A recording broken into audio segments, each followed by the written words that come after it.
반갑습니다.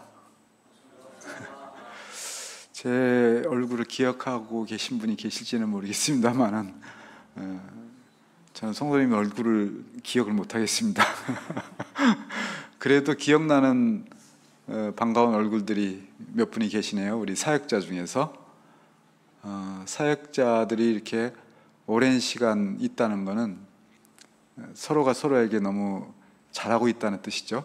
또 신뢰관계가 그만큼 깊다는 뜻이어서 사역자들도 또 사역자들을 잘 품으시는 우리 교우님들에게도 격려의 말씀을 드립니다.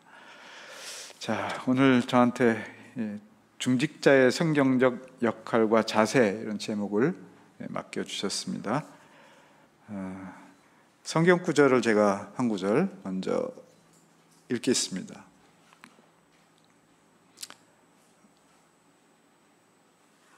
요한복음 13장 12절에서 17절 말씀을 제가 읽겠습니다. 혹시 못 찾으시더라도 그냥 들어주시면 되겠습니다. 그들의 발을 씻으신 후에 옷을 입으시고 다시 앉아 그들에게 이르시되 내가 너희에게 행한 것을 너희가 아느냐? 너희가 나를 선생이라 또는 주라 하니 너희 말이 옳도다. 내가 그러하다. 내가 주와 또는 선생이 되어 너희 발을 씻었으니 너희도 서로 발을 씻어주는 것이 옳으니라. 내가 너희에게 행한 것 같이 너희도 행하게 하려 하여 본을 보였노라. 내가 진실로 진실로 너희에게 이르노니 종이 주인보다 크지 못하고 보냄을 받은 자가 보낸 자보다 크지 못하나니 너희가 이것을 알고 행하면 복이 있으리라. 아멘. 자, 이게 오늘 주제와 가장 밀접하고 관계가 깊은 본문이다라고 여겨서 제가 이 말씀을 여러분에게 소개했습니다.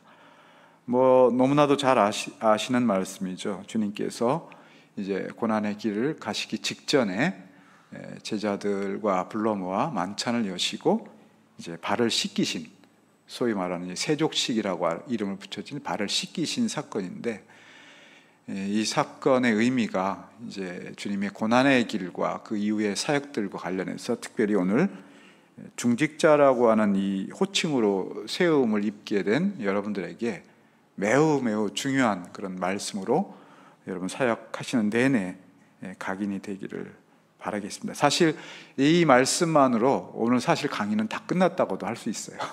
빨리 끝내면은 이 성경만 읽고 나면 끝납니다. 그러나 우리가 주어진 시간이 있으니까 이 말씀이 우리에게 어떤 의미를 던져주고 있고 또 우리가 구체적인 이 삶의 현장, 사역의 현장에서 어떻게 사역을 해야 될 것인가라고 한 그런 부분에 대해서 우리가 조금 더 자세히 우리가 살펴볼 필요가 있겠다 싶습니다. 나눠드린 그 강의안을 보시면은 이제 강의 내용이 있습니다. 세 가지 핵심 주제입니다. 첫째는 직분의 성경적 원리와 근거, 그리고 두 번째는 목회 현장에서 그 직분을 가지고 실제 직무에 임하는 실제 역할과 사역을 우리가 어떻게 이해하고 또 풀어나갈 것인가. 그 다음에 이제 세 번째는 임직자들의 자세입니다. 세 번째 달려 있으니까 가장 덜 중요한 것처럼 생각이 될 수 있겠지만 사실은 1번과 2번을 능가하는 자세, 임직자의 자세 세 번째가 가장 중요한 것이다 라고 이해하시면 되겠습니다. 강의 목표도 세 가지입니다. 첫째는 교회는 교회의 왕이시고 머리 대신 그리스도의 통치 아래에 있는 기관이라는 사실을 알므로써 교회가 어떻게 주님의 뜻에 맞게 질서 있게 유지되고 관리되어야 하는지를 우리가 올바른 이해를 가져야 된다는 것이고, 두 번째는 교회 직원, 말하자면 직분자죠. 직분자들은 성령의 인도하심으로 그리스도의 뜻을 받들어 맡겨진 책무를 다하는 자들이다는 것을 깨닫는 시간. 직분자의 사역은 그런 의미에서 주님의 뜻을 받들어야 한다는 차원에서 자기 뜻, 자기 경험, 자기 생각을 가지고 하는 것이 아니라 주님의 뜻 아래에서 말씀과 또 교회의 질서와 규례들을 통해서 자신의 사역을 질서 있게 행해야 된다라고 하는 이제는 여러분들께서 일반 신자들, 일반 교우들과 같은 그 교우이지만 그들보다 좀 더 무거운 짐을 지었다, 이렇게 생각을 하셔야 됩니다. 무거운 짐을 지었다라고 하는 것은 그만큼 하나님께서, 또 주님께서 여러분에게 그 역할을 감당할 재능과 은사를 부여하시면서 또 부여하신 만큼의 말하자면 결과를 물으신다는 그런 차원에 있어서 이 직분자의 직무라고 하는 것은 대단히 영광스러우면서도 대단히 무거운 것이다 라는 그런 의식을 가질 필요가 있습니다. 세 번째는 교회 직원, 직분자는 각자의 소명과 은사에 따라서 임무와 역할이 다르다. 그렇죠? 교회 내에 직분자들이 많이 있습니다.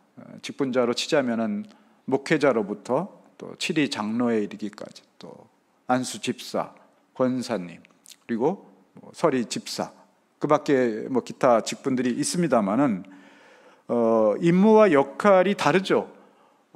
안수 집사가 목회자의 역할을 할 수 없습니다. 또 그 밖에 다른 역할의 경계와 한계를 명확히 지켜줘야 되는 그 질서의 내용이 있습니다만은, 그러나 그런 모든 직분자들의 목적은 단 하나, 자세에 있어서도 동일하게 요구되고 있다. 목회자에게 요구되는 목적, 그 사역의 목적, 또 그 목회 사역을 하는 데 있어서의 자세, 그 밖에 다른 직분들도 다 목적과 자세에 있어서는 주님께서 동일한 수준의 이 내용을 요구하신다는 거예요. 나는 조금 가벼운 직책이니까 좀 덜 해도 되겠지, 좀 신경 안 써도 되겠지 해서는 안 된다는 거예요. 우리 몸의 비유에 성경에서 다 나와 있는 것처럼 몸의 각 지체들의 역할들이 다 임무와 역할이 다르지만 몸을 건강하게 한다는 그 목적에 있어서는 동일하잖아요. 그런 면에서 직분의 이 소명과 은사와 따라서 임무와 역할은 다르지만 목적과 자세가 동일하다. 그래서 직분의 원리 못지않게 그 직분을 어떻게 현실에서 실제로 실천 과정에서 사용하는 것인가 하는 것도 또 매우 중요한 부분이 되겠습니다. 그래서 오늘은 본질과 원리와 더불어서 그 본질과 원리를 어떻게 현장에서 구현해내고 또 그 현장에서 구현해낼 때, 실천해 나갈 때 어떤 자세로 임해야 될 것인가 하는 이 세 부분 모두가 다 유기적으로 그 역할을 잘 균형 있게 조화를 만들어내야만 그것들이 각각이 다 의미를 가진다고 할 수 있겠습니다. 그래서 좀 그 어려운 내용이 될 수도 있겠지만 좀 제가 여러분이 이해하기 쉽도록 좀 노력을 해보겠습니다. 제가 좀 어려운 사람이라서 강의를 좀 어렵게 하는 그런 재주가 있습니다. 이해하시고 또 가능한 제가 좀 잘 이해할 수 있도록 하겠습니다. 자, 일단 개요는 이제 말씀을 드렸고, 오늘 전체 강의는 혹시 글자 이렇게 잘 보이십니까? 요 글자 요 정도면 되겠습니까? 네. 이게 연세가 드시면은 작은 글씨가 안 보여서 교회에서도 제가 이거를 틀어놓고 항상 이걸 좀 확대를 해가지고 하거든요. 그래서 여러분에게 여쭙니다. 먼저 이제 우리가 서론을 보겠습니다. 서론. 거두절미하고 서론에 있어서 먼저 몇 가지 용어를 재규정할 필요가 있습니다. 뭐냐면은 우리가 소위 이제 제가 이제 교회 직분자, 여기서는 이제 뭐라 그랬습니까? 여기서는 교회 직원이라고 했죠. 직원. 그리고 우리 강의에 소개된 제목에는 중직자라고 표현했어요. 중직자. 여러 가지 호칭들이 있어요.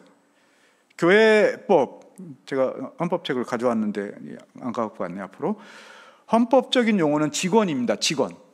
여기 표현된 것처럼 직원이라고 그래요. 목사, 장로, 집사, 권사, 서리집사 모든 그 직분자들을 일컬어서 직원이라고 합니다.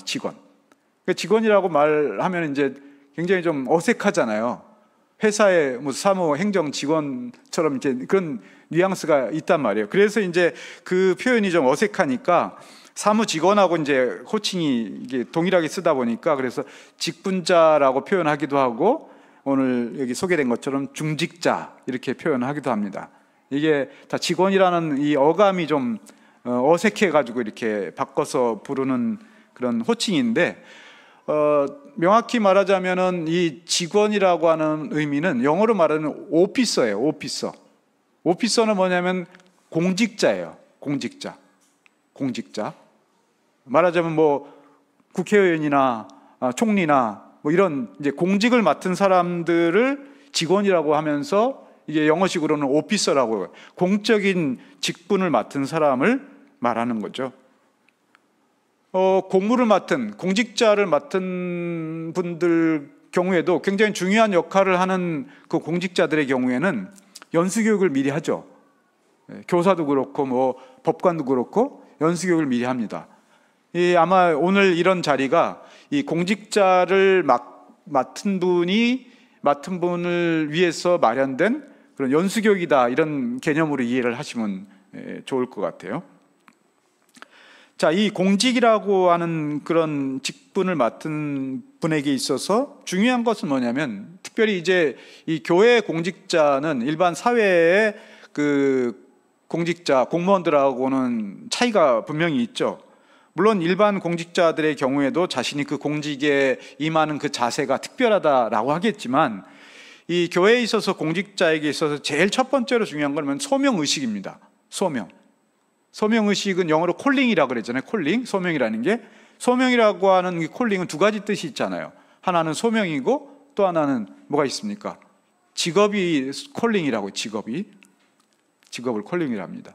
그러니까 콜링, 내가 왜 이 직분에 부름을 받게 되었는가라고 하는 것에 대한 깊은 소명의식을 우리가 새롭게 다짐할 필요가 있습니다. 이거는 성도로 부르신 것과 더불어서 거기에 더해서 무언가 예수님께서 교회를 위해서 소명을 부름을 그 역할을 더하도록 하시기 위해서 또 다른 부름으로 여러분을 부르셨다라고 하는 거예요. 그래서 이 소명의식을 새롭게 할 필요가 있고, 그리고 내가 맡은 그 직분에 대한 정확한 이해, 그리고 이 직분이 교회에서 어떤 일을 하고 그 일을 할 때는 어떻게 그 직분을 수행해야 될 것인가, 그리고 그 직분이 나 혼자서 독립적으로 하는 그 직분이 아니라 여러 직분들과 함께 조화를 이루고 어우러져서 내 일을 감당해야 되는 거예요. 그러니까 여러 부분 가운데 내가 한 부분들을 차지하고 있는데 내 한 부분이 너무나 두드러지면 안 되는 거거든요. 다른 직분자들과 다른 직분자들의 사역과 조화를 이루어야 돼요. 조화를. 그게 굉장히 아주 중요합니다. 교회 직분자에게 있어서는. 그 다음에 그 사역을 임하게 되고 실천에 옮길 때 내가 지녀야 될 그 자세는 어떤 자세를 필요로 하는가 하는 것이 또 중요한 부분이죠. 우리가 통상 이제 집사를 영어로 디콘이라고 그럽니다. 디콘. 집사를. 그런데 이 신약 성경에서는 이 디콘이라고 하는 이 단어가 집사라고 하는 고유명사로만 사용되지 않습니다. 이 집사는 일종의 보통 명사예요. 어떤 의미에서 보통 명사냐면 일꾼, 종, 하인, 이걸 지칭하는 이 헬라어에서는 디아코노스라고 하는데 보통 명사로 알려져 있습니다. 그래서 약간 좀 속설이지만 이 디아코노스라고 하는 이 헬라어 단어를 옛날 이제 고대 교부들 중에 이 부분을 아주 특이하게 해석을 한 분이 있어요. 디아코노스라고 하는 헬라어인데 이게 복합어예요. 디아라는 말과 코노스라는 말의 복합어인데 이 코노스라고 하는 말이 무슨 의미를 가지냐면 먼지를 일으키면서 달리다. 디아는 through, 어디를 통과하다, 지나다 이런 뜻인데, 그래서 디아코노스라고 이 헬라어를 해석하면서 이 집사라고 하는 거, 일꾼이라고, 종이라는 것은 어떤 존재냐? 비 오는 날 먼지를 일으키도록 뛰어가서 일하는 사람. 이렇게 이 집사라고 표현이 아니에요. 디콘이라고 하는, 이 일꾼이라고 하는 용어를 그렇게 해석을 했어요. 이게 물론 정설은 아닙니다만, 먼지를 일으키면서 뛰어가서 내게 맡겨진 일을 한다는 것은 어떤 의미입니까? 그게 굉장히 부지런해야 된다, 성실해야 된다, 열심을 다해야 된다, 그리고 순종해야 된다. 여러 가지 의미가 다 담겨져 있어요. 먼지를 일으키면서까지 이렇게 달려가서 내게 맡겨진 일을 해야 된다. 이 디콘이라고 하는 이 디아코노스라고 하는 이 헬라어 단어가 이제 보통 명사였지만 이제 집사가 세워지고 7명의 집사가 세워지고 또 장로와 감독과 목사가 세워지면서 이 디콘이라고 하는 이 용어가 집사라고 하는 그 제도적 이름으로 이제 고정이 돼서 사실 지금은 이제 디콘을 집사라고 하는 번역을 하는데 사도 바울이나 다른 사도들도 자신을 일컬어서 디아코노스라고 이렇게 얘기를 합니다. 집사라고 이렇게 일컬어요. 그때 그 디아코노스는 집사가 아니라 일꾼이다. 내가 예수님이 나를 먼지를 일으키면서 뛰어가서 당신의 교회를 섬기라고 보낸 종이다. 이런 의미에서 나는 종이다. 이런 의미에서 이제 이 디콘이라는 단어를 사용을 했거든요. 여러분들은 사실 권사로 임직을 받고 집사로 임직을 받았지만 사실은 디콘이에요. 어떤 의미에서? 주님이 당신의 교회를 섬기도록 먼지를 일으키면서까지 뛰어가서 달려가도록 보내심을 받은 종, 일꾼, 하인 이런 개념인데 이게 오늘 이 중직자의 역할과 자세에 있어서 아주 중요한 그런 컨셉입니다. 이거를 항상 여러분들이 기억을 하셔야 됩니다. 그 다음에 두 번째 용어의 의미는 뭐냐면 이 중직자라고 표현을 했습니다. 중직자. 그러니까 중직자라고 하니까 이제 사회에서 말하면 굉장히 중요한 그런 사람처럼 보였잖아요. 뭐 회사의 뭐 중역 같은 경우가 같은 의미예요. 중역, 중직자. 그럼 뭐 중직자가 있으면 그러면 경직자가 또 있어야 되겠죠? 경직자는 누가 경직자일까요? 경직자는 없죠, 교회.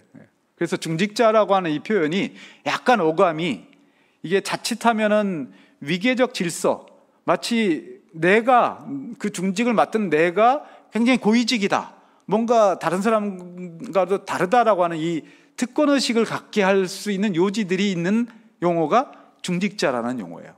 중직자라. 이것은 그 사람을 지칭하는 것이 아니라 그래서 그 직을 지칭하는 것으로 이해를 하셔야 돼요. 중직이라는 거 굉장히 무거운 직책이다. 교회 안에서 굉장히 중요한 직책이다. 역할을, 직분을 맡은 사람이다.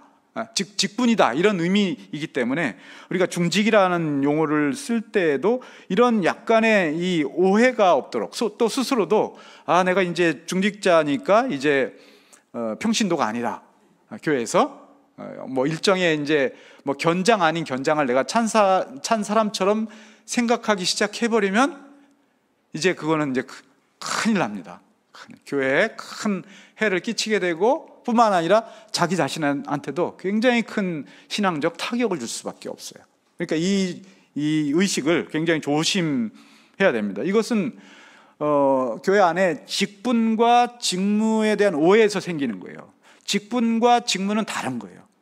직분이라고 하는 것은 예수님께서 어떤 문제로 그에게 일을 맡긴 그 역할을 말하는 건데, 이 직분과 직무를 혼동하기 시작을 해버리면 내가 직무를 수행하는 종과 일꾼이 아니라 나한테 뭔가 권한을 주어서 내가 그 권한을 행사할 수 있는 지위를 가진 사람이다라고 생각을 하게 되는 순간 이 중직자는 그야말로 큰 힘을 가진 그런 사람이 될 수밖에 없습니다. 그래서 제가 오늘 서두에 읽어드린 그 요한복음 13장의 말씀이잖아요. 예수님께서 제자들의 발을 닦아주시면서 내가 너희에게 이렇게 이 행위를 한 것을 잘 기억해라. 내가 본을 보였으니 너희도 그걸 따르라 하고서 주님께서 그 다음날 어디를 가셨어요? 고난의 일주일이 시작이 되셨잖아요. 이런 의미들이 오늘 이 중직자라고 임명을 받은 여러분들이 사역을 종료하는 그날까지 항상 마음의 중심에 가지고 계셔야 될 그런 제일 중요한 원리입니다. 이제 본론으로 들어가 보시면 성경적 그 근거와 원리가 있습니다. 자, 여기서 보여지다시피 공교의 모든 사역이라고 하는 것은 인간의 경험이나 인간의 지혜가 아니라 항상 뭐로부터 근거돼야 되느냐? 바로 하나님의 말씀 위에 근거가 돼야 돼요. 내가 뭐 사회에서 이런 역할도 해보고 이런 직책도 가져보고 이런 일도 해보고 이런 일도 다 해봤다. 경험이 풍부하다. 사회적인 경험을 고스란히 가지고 와서 교회에서 그대로 수행하게 될 때 그 교회는 거룩한 하나님의 말씀에 따라서 통치되는, 다스려지는 그 교회가 아니라 회사가 돼버리고 말아요. 회사가. 그러니까 그 경험이 전혀 무용지물하다 그런 의미는 아니지만, 내 경험과 경륜과 그 다음에 어떤 재능과 은사, 이런 모든 것들이 다 뭐의 통제를 받아야 되냐? 하나님 말씀의 통제를 받아야 돼요. 그 말씀에 의해서 조절이 돼야 되고 다듬어질 필요가 있다는 거예요. 그리고 무엇보다도 교회가 어떤 목적을 지향해내야 되고 무엇을 드러내야 되는가 하는 이런 차원에 있어서는 사회적인 단체들이나 세상의 어떤 것과는 완전히 절대적으로 목적과 방식과 내용이 완전히 다르다는 것을 인식을 해야 되기 때문에 중직자로 임명을 받는 분들에게 있어서는 친절함과 신사적임과 인품이 좋은 것과 또 기타 여러 가지 재능들이 많이 있지만 경건과 신앙에 있어서 준비되어 있지 못하다면은 그분의 이 직분자로서의 사역은 교회에 덕을 끼치기보다는 오히려 교회를 더 힘들게 할 가능성이 있다는 거예요. 그러니까 우리는 직분자로서 오늘 많은 강의들을 들으시겠지만, 이런 모든 강의들이 자신의 경건과 신앙과 그 말씀이 안정되게 잘 뒷받침이 되어 있지 않다면은 이런 테크닉, 기술들, 정보, 이런 것들은 선용되기가 쉽지 않습니다. 그래서 항상 이 부분을 여러분들이 명심하셔야 됩니다. 자, 그러기 위해서는 우리가 교회가 무엇인가, 도대체 교회가 무엇이길래 이 직분의 성격이 이만큼 이제 중요한 의미를 가지고 있는가 하는 것을 우리가 알아야 되겠죠. 그래서 우리는 이 교회가 왜 이 세상에 존재하는가, 또 그 교회 안에 세워진 그 직분자들은 그런 의미에서 어떤 이해를 가져야 되는가 하는 그런 점에 대해서 우리가 볼 필요가 있습니다. 교회라고 하는 그 제도가 필요한 이유, 왜 교회가 필요할까? 하나님께서 당신의 교회를 세우시고 하나님이 직접 이 땅에 내려오셔서 설교도 하시고 치리도 하시고 구제도 하시고 뭐 성례도 베푸시고 다 하실 수가 없잖아요. 또 하시지 해서는 안 되는 것이죠. 하나님의 교회는 하나님이 세우셨다라고 했을 때 그 하나님의 교회는 하나님의 뜻을 온전하게 드러낼 수 있도록 그 교회가 세워지고 유지되고 다스려져야 돼요. 그러면 하나님이 직접 내려오시지 않는다면 이제 하늘에서 교회가 알아서 자기들끼리 모여서 세우고 만들어지고 사람도 세우고 해서 자기들끼리 자치적으로 운영되는 그 교회가 되어서는 안 됩니다. 하나님의 뜻을 정확하게 반영하기 위해서는 하나님께서 정하신 질서와 제도와 규례를 따라서 교회가 세워져야 되는데, 그게 바로 교회라고 하는 제도가 필요한 이유입니다. 교회는 이제 두 가지 구분이 있어요. 교회 두 가지 구분이 뭐냐면 보이지 않는 교회와 보이는 교회. 혹시 이런 용어 들어보셨죠? 보이지 않는 교회와 보이는 교회. 보이지 않는 교회의 정의는 이런 거예요. 하나님만 아시며 그리스도께서 위하여 죽으신 선민 전체를 의미하고 시대와 장소를 초월한 택함받은 백성 전체를 말한다라고 했는데, 여기에서 중요한 방점은 어디에 찍혀 있냐면 하나님만 아신다는 거예요. 하나님께서 누구를 택하셨는지 사람은 판단하기가 어려워요. 오직 이것을 판단하시고 아시는 분은 하나님 외에는 없다는 거예요. 그래서 이 하나님께 택함받은 자는 하나님만 아신다는 그런 의미에서 보이지 않는 교회라고 구별을 합니다. 보이는 교회는 뭐냐? 보이는 교회는 온 세계에 흩어져서, 보이니까 눈에 보이는 거죠. 예수 그리스도를 믿고 그에게 순종하기로 약속한 그리스도인들, 누구든지 예수를 내 주로 믿는다고 고백을 하는 사람이라면 다 이 보이는 교회의 그리스도인이라고 지칭을 합니다. 그런데 그것이 진정성이 있느냐 없느냐는 사람이 알 수가 없어요. 그래서 예수님의 비유처럼 지상의 교회는 두 가지가 섞여 있죠. 알곡과 뭐가 섞여 있습니까? 가라지가 섞여 있죠. 그런데 우리가 가라지가 누구인지 알지 못합니다. 알곡이 누구인지 알지 못합니다. 그럼 이것은 누군지 알지 못하니까 불안해하라는 그런 뜻이 아니라, 적어도 예수를 고백하고 구주로 믿고 그의 말씀에 순종하기로 서약한, 이것이 일종의 이제 세례라고 하는 공식적인 신앙 고백이죠. 이 고백을 통해서 스스로 확인한 사람들은 이거는 하나님의 택한 백성이다라고 일단 믿어주자는 거예요. 그렇게 인정하자.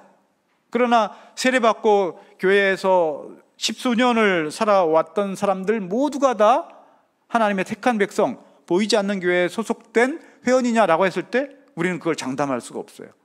왜냐하면 어떤 사람은 20년, 30년 지나가다 흘러서 변절하고 신앙을 버리는 사람들도 있기 때문에 그렇습니다. 그러나 기본적으로 신앙을 고백하고 교회 안에 있는 사람들은 하나님께서 택하심 받은 자이고 택하심 받은 자로 확인되는, 우리의 개인적인 생명이 끝나거나 종말이 올 때까지 그 기간 동안에 내가 하나님이 택함 받은 자라는 것을 확인받는 그 기간이 교회, 보이는 교회에 속해 있는 그 기간이라는 거예요. 그러면 이렇게 하나님께서 당신의 백성들을 부르시고 당신의 교회로 제도화하셔서 말씀을 가르치시고 그를 양육하셔서 장차 하나님 나라의 백성으로 인도하기까지 이끌어 가시는 그런 모든 전 과정을 그냥 우리에게 완전히 맡겨놓으시지 않았다는 거예요. 맡겨놓으시지 아니하시고 아까 처음에 말씀드렸던 것처럼 하나님의 말씀 안에 그 교회가 어떻게 제도화되고 그 제도화된 교회 안에 어떤 사람들을 불러 세워서 말씀을, 누구에게는 말씀을 가르치는 은사를 주고 누구에게는 교회를 치리하는 치리의 은사를 주고 누구는 구제하는 보살핌의 은사를 주어서 직원을 세우고 누구는 또 신방하고 궁일이 여기고 돌아보는 그 역할들을 세우는 이 직분자들이라고 하는 이 질서 있는 방식을 하나님께서 교회 안에 두셨다는 거거든요. 이것은 교회가 해도 되는 얘기, 해도 되고 안 해도 되는 그런 제도가 아니라 반드시 이렇게 해야만 돼요. 그렇게 하지 않으면 교회가 무질서해집니다. 무질서해져. 그 무질서한 그 특별한 분파들의 교회들 가운데 형제교회라는 게 있어요. 형제교회. 형제교회라는 거는 제도를 다 부인합니다. 제도는 사람이 세운 거지 하나님께서는 제도를 세우시지 않으셨다. 제도 자체가 아무도 없어요. 목사도 없고 집사도 없고 장로도 없고 아무도 없어요. 다 뭐라고 불러요? 형제라고 불러요. 형제. 근데 중요한 특징이 뭐냐? 무질서하네요. 우리가 볼 땐 무질서. 자신들에게 있어서는 하나님의 직통 계시를 받아서 정말 순수하게, 가장 순수하게 교회다운 교회를 만들어 간다고 하지만 예컨대 그죠? 주일날 예배가 시작이 되기 직전입니다. 오늘 하나님께 말씀을 받은 사람은 누굽니까? 제가 방금 하나님께 말씀을 받았습니다 하고 나와서 그분이 이제 목사로서 설교를 하는 거예요. 언제든지 그거는 바뀔 수가 있어요. 그러니까 어떻게 보면 굉장히 순수하고 굉장히 신비하고 야 정말 하나님의 직접 말씀을 받아서 직접 주는 말씀이다라고 하는 이런 감흥이 있을지는 모르지만 사람이 그렇게 건강하지 않습니다. 사람의 생각이 그렇게 항상 온전하지가 않아요. 그렇게 제도 자체를 무시하거나 제도 자체를 허물어 버렸을 때는 교회의 건강성이 사라집니다. 아무리 탁월한 사람들끼리 모여 있어도 그것이 한 세대를 넘어가기 어렵습니다. 한국 교회도 정말 탁월한 선생님들이, 목사님들이 계셨어요, 과거에. 근데 한 세대죠. 한 50년 지나니까 완전히 망가져 버렸어요. 자기들끼리 안에서 누가 적통이고 누가 서자고 그런 싸움이 일어납니다. 그런 교회 안에서도 가장 순수하게 자신들의 교회를 순수하게 만들어 가려고 했던 그런 교회들도 50년을 넘기가 어렵습니다. 그러나 우리 교회는 50년이 됐습니까? 수백 년이 됐습니다. 사도들의 시대로부터 거슬러 올라가면 수천 년이 됐는데 일관성 있게 질서 있게 그 제도가 지금 2025년까지 이어져 왔다고 하는 것은, 이것은 인간의 역사나 인간의 고안물이거나 인간의 노력으로 세워진 것이 아니라 하나님께서 당신의 교회를 가장 건강한 상태로, 비록 제도 자체가 완전하지 않습니다. 제도 자체가 완전하지 않고 제도를 운영하고 제도를 이렇게 사용하는 사람 자체가 부패하니까 항상 낭떠러리로 뚝 떨어질 때가 있어요. 그 제도 때문에, 사람 때문에. 근데 신기한 거는 다시 이게 회복이 된다는 거예요. 다시 회복이 돼서 성경이, 신약 성경이 특별히 가르쳤던 교회의 질서와 제도들을 다시 회복해서 유지해 나가고 있다는 거예요. 이게 수천 년이 된 교회가 건강성을 담보하는 그런 역사인데, 이게 하나님의 역사 아니고 무엇이겠습니까? 그러니까 사실은 여러분 여기서 앉아 계신 여러분들은 2025년도의 시대를 살아가고 있지만 여러분이 맡게 될 그 직분은 수천 년의 역사, 교회 안에서 하나님께서 질서와 제도와 규범을 통해서 이 지상의 교회를 가장 건강하게 만들어낼 수 있는 제도로서 만들어진 그 직분을 여러분이 지금 받는 거니까, 사실 여러분들은 그 직분으로 뭐하고 연결이 되냐면 신약 시대 초대교회하고 연결이 된 거예요.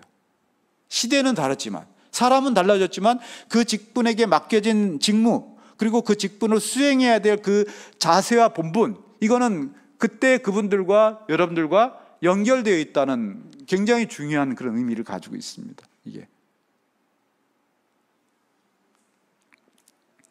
보이는 교회가 그렇게 말씀에 따라서 아주 단정한 질서와 제도와 규범을 가지고 교회가 질서 있게 유지되어야 되는데, 그래야만 교회가 건강해집니다. 그래야만 교회가 다른 길을 가지 않습니다.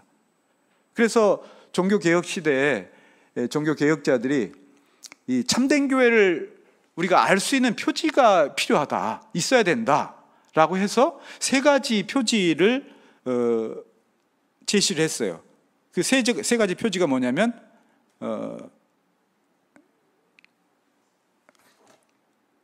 자꾸 이게 저희 교회가 아니다 보니까 이게 컴퓨터가 말을 안 듣습니다. 자, 세 가지 표지. 첫째는 참된 말씀의 선포, 두 번째는 성례의 바른 시행, 세 번째는 권징의 신실한 시행을, 이 세 가지가 있으면 이 교회는 거짓 교회가 아니다, 성경적으로 올바르게 세워진 교회다라고 하는 것을 분별하도록 하는 세 가지 표지가 제시가 됐습니다. 이게 종교개혁 시대에 마련된 거예요. 그러니까 그 교회가 참된 것인지 거짓된 것인지, 사실 이제 참된 것과 거짓이라고 이렇게 표현하면 좀 용어가 과격해요.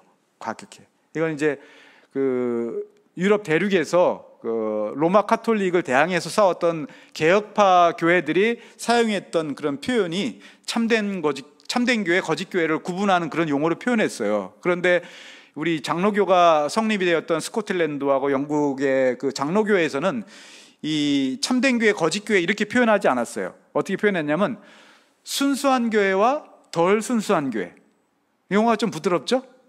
참, 거짓하면 굉장히 아주 극단적이고 과격해요.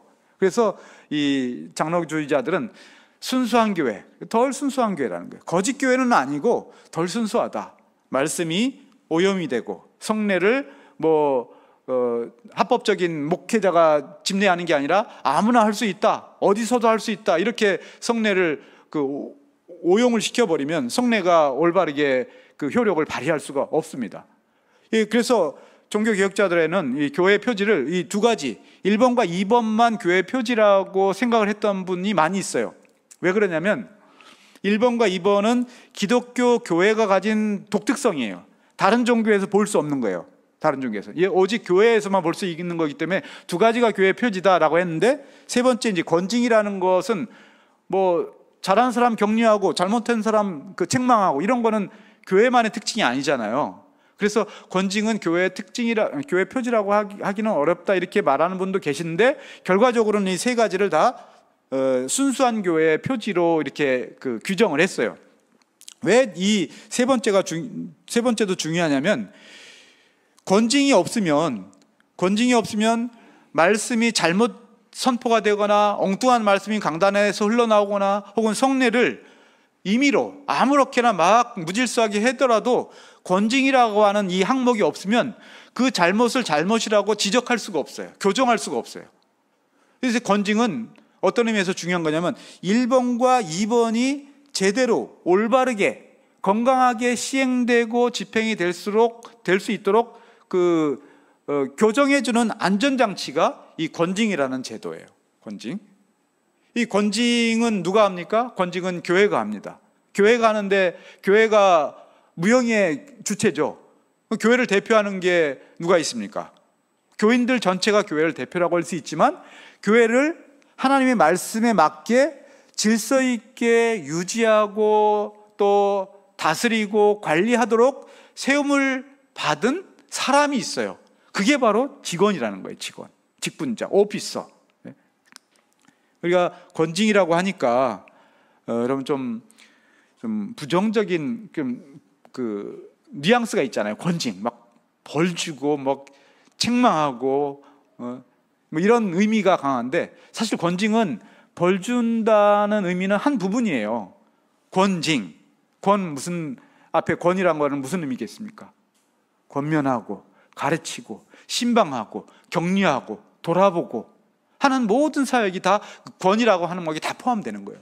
그러니까 권징은 누가 잘못하면 혼내고 책망하는 것만이 있는 게 아니라 그 이전에, 잘못을 범하기 이전에 끊임없이 가르치고 격려하고 돌아보고 회복시켜주고, 그래도 말을 듣지 않을 때는 책망하기도 하고 권면하기도 하고, 이래서 이제 이 권면이라고 하는 그 의미가 실상은 부정적인, 그리고 어떤 벌을 주는 의미로만 사용된 것은 아니다 라는 의미를 우리가 기억을 하셔야 됩니다.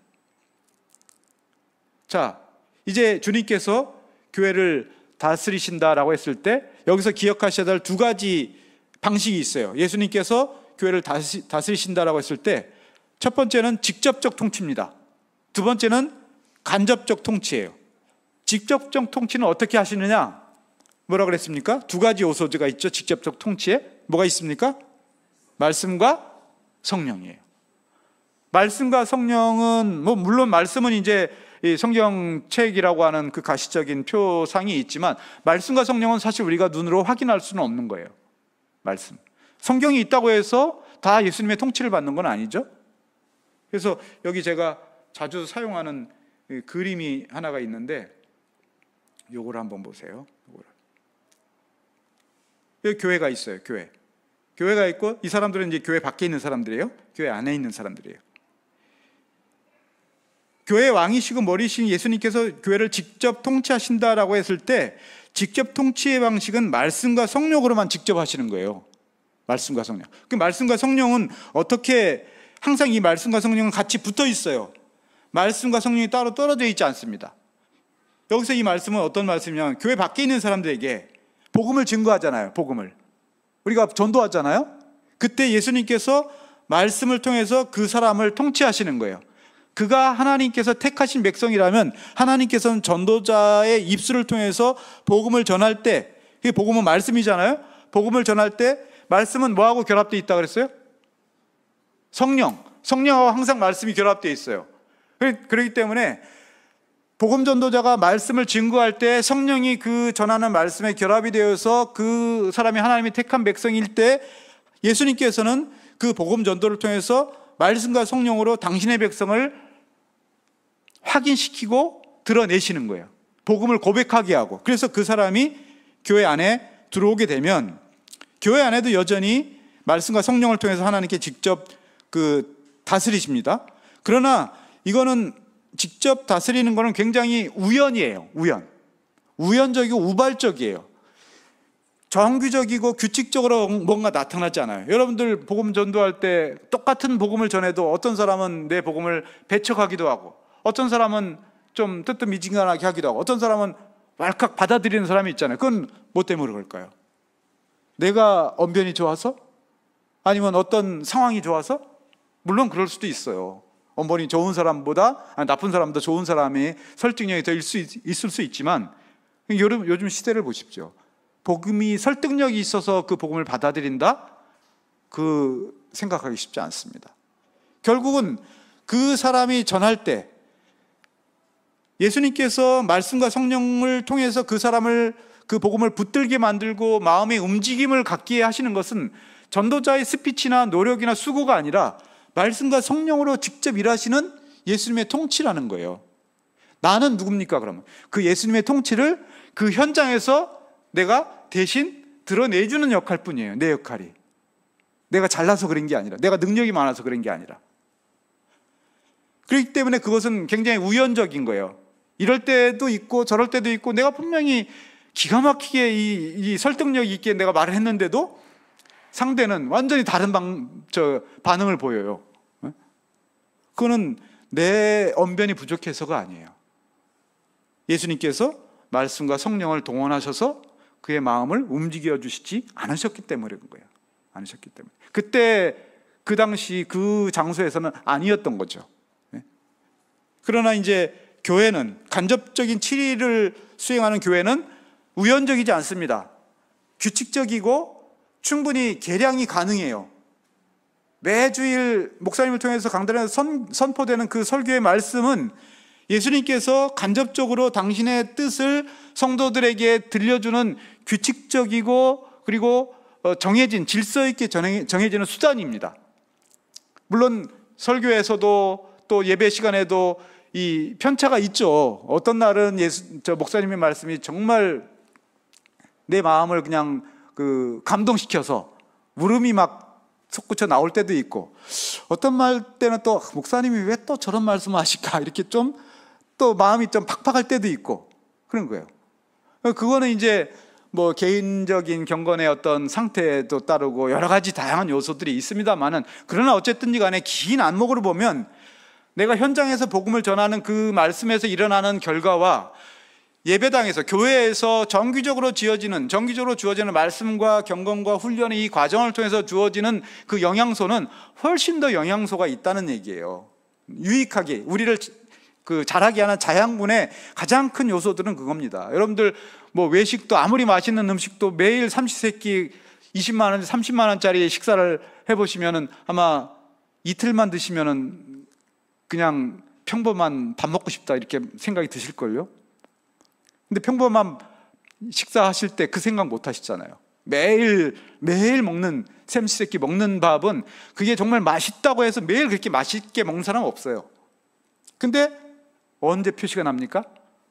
끼니를 건너뛰면 금방 힘들어지고, 이제 여기 보시면 이제 한 끼만 건너뛰어도 힘들어지실 분들이 이제 좀 계신 것 같아요. 그렇단 말이죠. 그러니까 그 우연에 기대하는 것은 굉장히 어리석은 짓이에요. 우리는 정규적이고 일상적이고 반복적으로 주어지는 그 자양분을 먹고 자라는 사람들이지, 한두 번의 엄청난 외식으로 1년을 살 수 있는 사람들이 아니기 때문에 이 간접적인 치리의 사역은 성도의 신앙에 있어서 그 성도의 신앙을 자라게 하는 굉장히 안전한 확인될 수 있는 건강한 그 제도의 성격을 가지고 있는데, 이제 여러분들이 그 간접적 치리 사역의 한 축을 담당하시는 분들이 되었다라고 하니까, 이제 이 교회를 위해서 예수님께서 교회를 통치하시는 그런 일에 있어서 얼마나 중요한 역할을 한 부분을 여러분들이 감당하게 되었는가라고 하는 것을, 이걸 기억하셔야 됩니다. 아마 이거의 엄중함을 정말 오늘 절실하게 이렇게 느끼시는 분은 오늘 댁에 돌아가셔서 밤잠을 주무시기가 좀 어려울걸요. 자, 아무튼 이 성경적 그 원리에 대해서 말씀을 드렸습니다. 자, 시간이 50분이 됐네요. 자, 성경적 원리와 근거 여러 가지가 있지만 중요한 것들만 제가 말씀을 드릴게요. 중요한 것이 뭐냐면 성경적 원리에 있어서 신약교회의 그 직분의 원리, 오늘날 우리 시대의 직분의 원리의 그 원형은 누구냐면은 율법과 이 구약의 세 직분자, 선지자, 제사장, 왕의 직분이 직분의 원형입니다. 실제 원형은 아니죠. 모형이죠. 실제 모형인데, 이 율법과 세 직분, 선지자, 제사장, 왕의 이 직분, 율법은 누구를 가리키는 거죠?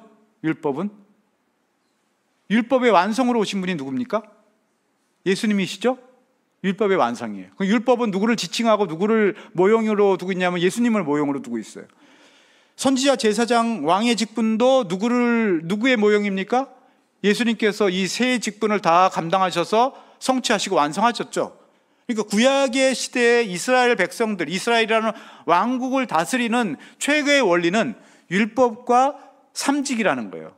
그런데 이 율법과 삼직 모두가 누구를 향하고 있냐면 예수님을 향하고 있어요. 예수님이 그냥 구약이라고 하는 그 이스라엘 왕국의 통치 원리이자 통치 수단이었다는 뜻이에요. 그래서 선지자는 누굽니까? 선지자는 하나님의 말씀을 받아서, 계시를 받아서 선포하는 직분. 제사장은 누굽니까? 제사장은 제사를 지내는 직분이죠. 그런데 제사를 자기 마음대로 했습니까? 어떻게 제사를 지냈죠? 제사장들은 어떤 원리를 따라서 제사를 지냈습니까? 율법에 나온 대로. 그러니까 이게 뭘 말하는 거냐면 선지자는 자기 말을 하지 않습니다. 항상 하나님으로부터 계시를 받아서 말씀을 하죠. 다른 말을 전하면 거짓 선지자가 되는 거잖아요. 제사장들은 자기 경험과 자기 지식과 자기 의지를 가지고 하는 것이 아니라 철저하게 율법에 나온 대로 하나님 말씀이 규정한 대로만 집행하는 역할을 하는 거예요. 그런 의미에서 왕은 어떤 역할을 합니까? 왕의 통치권은 그에게 주어졌지만 왕의 통치권도 역시 자기의 재능, 자기의 경험, 자기의 은사를 따라 사는 것이 아니라 항상 말씀이 가르치는 대로, 하나님의 율법이 지시하는 대로 통치권을 행사했지 하나님의 뜻과 다른 통치권을 행사할 수가 없는 존재가 왕이었습니까? 그러니까 이런 모든 역할의 가장 근원적인 그 소스는 뭡니까? 가장 근원적인 소스는 하나님의 말씀이에요. 말씀. 이 직분이 이제 신약의 직분으로 넘어옵니다. 신약의 직분으로. 예수님께서 구약의 율법과 삼직을 다 스스로 취하셔서 다 완성하셨다 그랬잖아요. 그러니까 신약의 교회는 예수님의 통치 아래, 예수님의 다스리심 아래 놓여 있는 기관이에요. 그런데 예수님께서 이 땅에 영원히 계시지 않잖아요. 죽으시고 부활하시고 승천하셔서 하늘로 올라가실 분이란 말이에요. 그러면 남겨진 교회는 그럼 어떻게 누가 어떤 방식으로 이 교회를 다스려야 되느냐? 바로 그때 그 삼직을 완성하신 예수님께서 당신의 통치를 대리하기 위해서 대신하도록 누구를 세웠습니까? 12명의 사도들을 세웠죠. 사도들의 직무는 모든 것을 다 했어요. 지금의 분화된 그 직분들이 가지고 있는 모든 직책들을 직무들을 사도들이 다 했습니다. 그런데 사도들은 아주 특별한 직분이에요. 그 시대에만 나타났다가 사라지는 직분이에요. 그 시대에만 있었어요. 왜 그 시대에만 있었냐면 그때에는 예수님의 그리스도의 교회를 세우기 위한 아주 비상적인 시기였어요. 그래서 사도들에게는 계시의 영도 주셔서 계시를 기록하게 하기도 하고, 또 사도들은 어떤 능력도 발휘했습니까? 신약 초대교회 시대에 사도들이 복음을 전하면서 뭐까지 시행을 했어요? 기적도 행하고, 네? 복음을 전하면서. 근데 여기서 이제 우리가 자칫 잘못 생각하면 그때 그 기적이 어떤 기적이냐라고 오해하기가 쉽습니다. 오해하기가. 그때 그 기적은 아무 때나 일어나는 그런 기적이 아니라 그때 사도들이 예수님의 말씀을 받아서 복음을 증거할 때 이 복음은 내 말이 아니다. 내가 공부해서 얻게 된 지식이나 삶의 경험을 통해서 얻게 된 내용이 아니라 주님께서 나에게 주신 말씀이다라고 하는 것을 증거하려면 뭐 갖고 증거하겠습니까? 내가 아무리 수백 번 이거는 예수님이 주신 거야 아무리 얘기를 해도 사람들이 믿어주질 않아요. 그때 바로 기적이 필요한 거예요. 그 기적은 사도들이 전한 복음이 주님으로부터 온 말씀이다라는 것을 보증하기 위한 보증 수표로서 기적이 제시가 되는 것이지, 기적이 별도로 또 따로 행해지는 어떤 은사로 행해진 것이 아니란 얘기예요. 그러니까 그거는 그 시대에만 있었던 거예요. 한간에 요즘 이제 이상하게 이제 뭐 사도의 뭐 권한을 위임받았다 해가지고 그런 이상한 소리를 하는 무리들이 요즘 많이 생겨요. 그래서 사도적 기적을 내가 행한다 이렇게 얘기를 하는 건데, 그건 다 이 사도들의 기적에 대한 오해에서 나온 말이고, 이것은 그때 그 직분도 그때 일어났다가 끝났고, 그 기적의 성격, 복음의 신적 그 보증의 성격을 가지고 있는 그 기적도 그때 다 끝났습니다.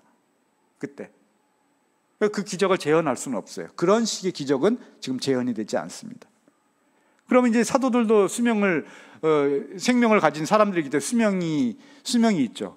사도들이 이제 소천하고 나면 그 다음에 남아 있는 교회들은 또 어떻게 질서 있게 다스려지겠습니까? 그때 이제 목사와 장로와 집사, 기타 그 밖에 이제 임시직들이 있어요. 신약 시대에만 잠깐 있었다가 사라지거나 그때 필요한 직분자들이 있어요.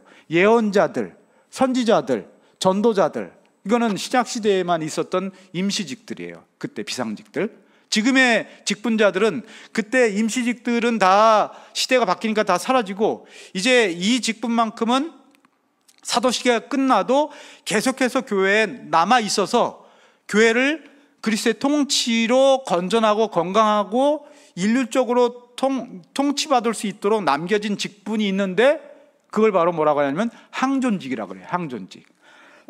항존직이라고 하는 것은 계속해서 이 교회가 존속하는 한 계속해서 있어야 될 그 직분을 항존직이라고 그러는데, 항존직에는 셋이 있죠. 목사, 장로, 그다음에 안수 집사가 있어요. 권사님들은 항존직은 아니에요. 임시직이에요. 마치 신약교회 시대에 있었던 선지자, 예언자들 혹은 이제 그 여성 사역자들 이런 분들의 성격을 이어받게 된 것이 오늘날 권사직의 성경적 그 기원입니다. 이것이 구체적으로 제도화된 거는 이제 사도행전 6장에 나와 있는 7명의 사람들을 선택할 때, 그때 사도들이 7명을 왜 선택했습니까?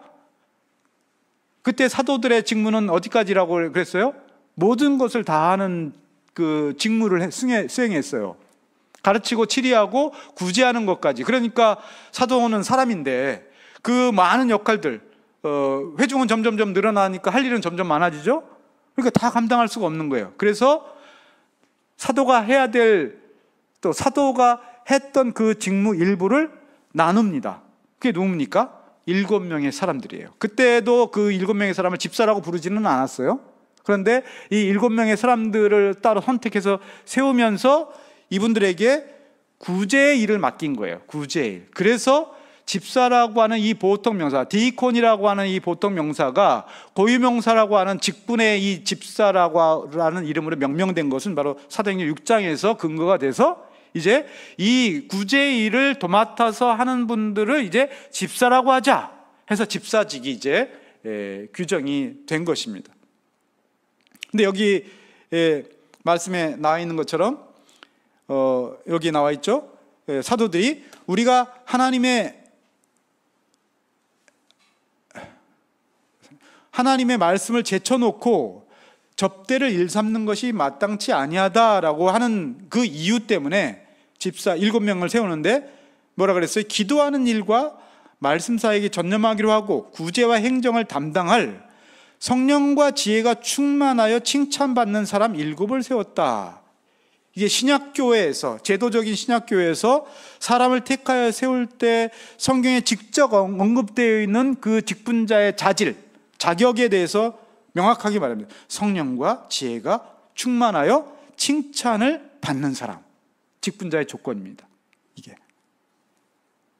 그리고 나서 이제 이것이 사도 바울이 서신서를 통해서 제도적으로 확립이 돼서 오늘날까지 이것이 이어지고 있습니다. 그런데 이 직분에 있어서 한 가지 짚고 넘어가야 될 게 뭐냐면은, 아까 직분과 직무에 대해서 구별해서 말씀을 드렸던 것처럼 제일 중요한 것, 직분들 사이에 뭐가 없다고요? 직분들 사이에 상하가 없다. 상하. 높고 낮음이 없다는 뜻이에요. 그런데 뭐는 있다 그랬어요? 여기 질서가 있다. 높고 낮음은 없지만 질서가 있다.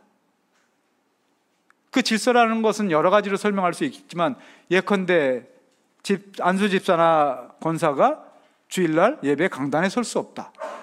성례의 집례자를 할 수 없다. 이거는 차별이나 불평등이나 불공평이 아니라 질서예요. 질서.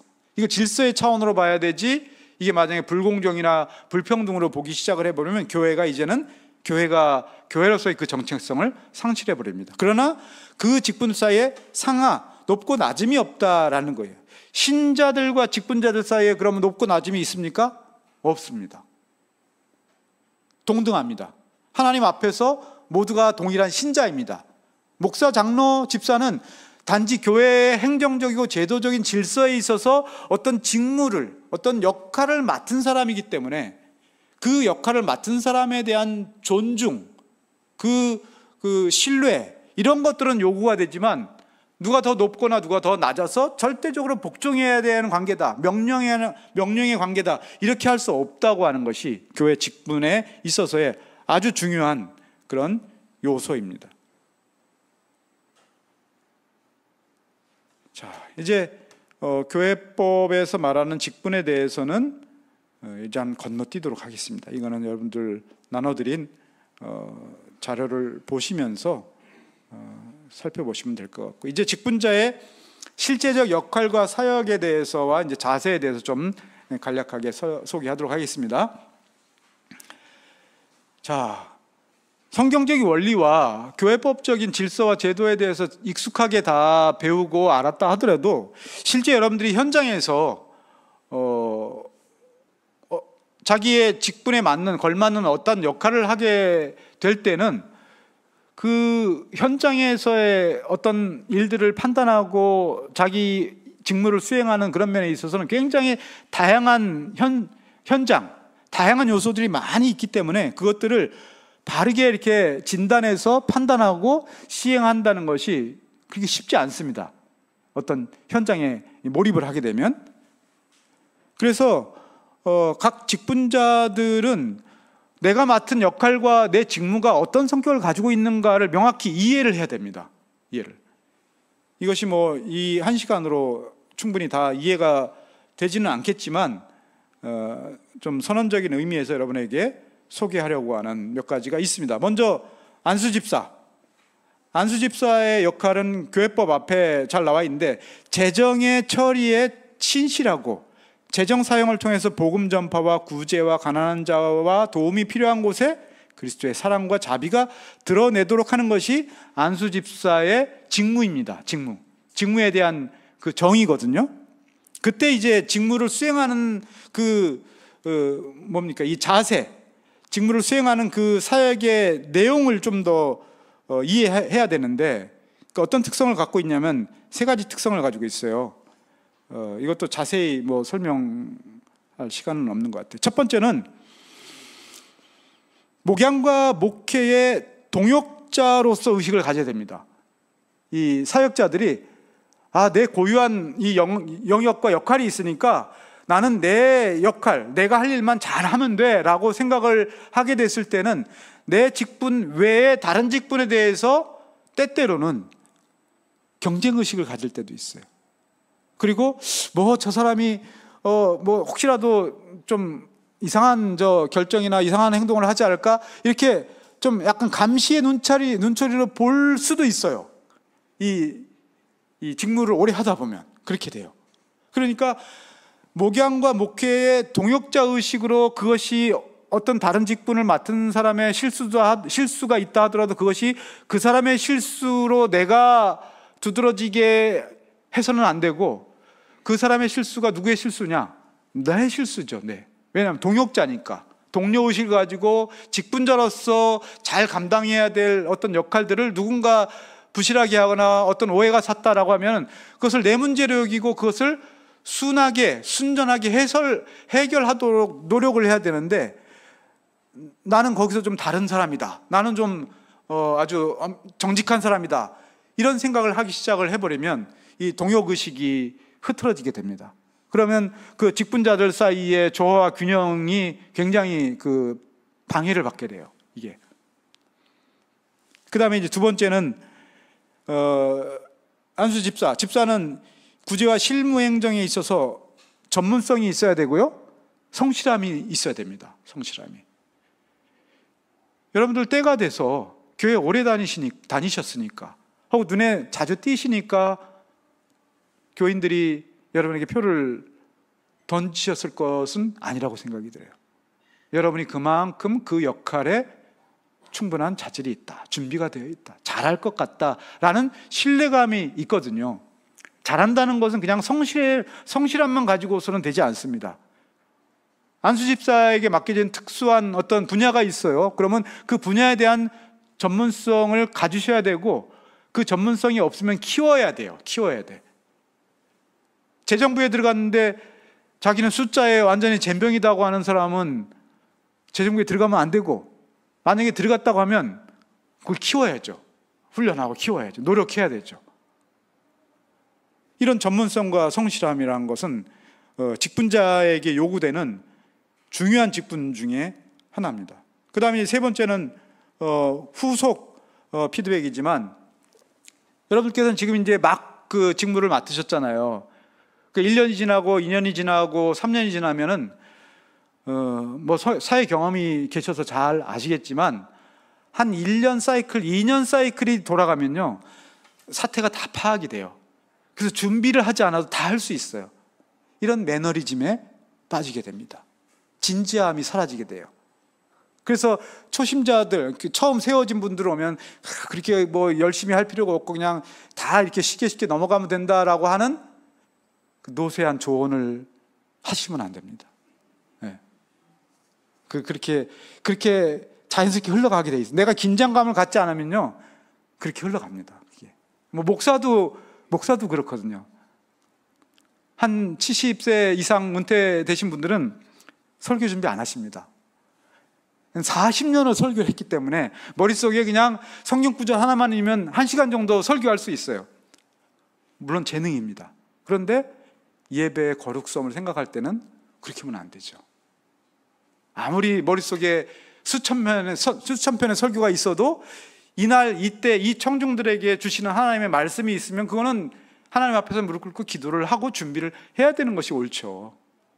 그러면 다른 직분들은 좀 느슨하게 해도 되겠습니까? 아닙니다. 특별히 이제 이 마지막 칸막이 쳐진 이 부분들이 중요한 건데, 안수집사, 특히 집사의 직무를 수행하는 데 있어서 이 직분의 정체성에 대한 충분한 이해가 있어야 돼요. 이거는 계속해서 여러분들이 리마인드 시키고 계속 들을 수 있도록 기회를 가지셔야 됩니다. 교회도 계속 리마인드 시킬 수 있는 이 후속 프로그램들을 가동을 하셔야 돼요. 왜냐하면 이거는 한 번에 들려져 가지고는 체득화가 되지 않습니다. 익숙해져요. 익숙해지면은 늘 해왔던 대로 할 수밖에 없거든요. 아까 뭐라 그랬습니까? 예수님께서 하실 일을 우리가 대신 지금 하고 있는 거예요. 그래서 안수집사, 특별히 재정과 관련된 실무자들은 재정과 물질을 관리하는 데 있어서, 관리하는 데 있고 계산하는 데 있어서는 회계사와 세리처럼 굉장히 꼼꼼해야 되지만, 그 재정을 사용하는 데 있어서는 그리스도의 사랑과 자비가 거기에 풍성하게 드러나도록 해야만 그 직분, 안수집사의 직분을 하나님께서 기뻐하시는 직분으로 감당할 수 있는 거예요.